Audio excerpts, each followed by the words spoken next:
mengharapkan barakah di Baitullahil Haram, bersama jamaah menunaikan ibadah, melaksanakan rukun yang mulia, sempurnakan tuntutan untuk yang tercinta, kasih ayah bonda yang telah tiada, semoga mendapat keberkatan.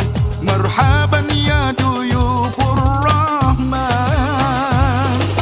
Cakna, cakna, cakna travel and tours, perkhidmatan badal haji dan umrah. Cakna, cakna, cakna travel and tours, merealisasikan impian anda. Layari caknatravel.com.my atau kunjungi cawangan yang berdekatan.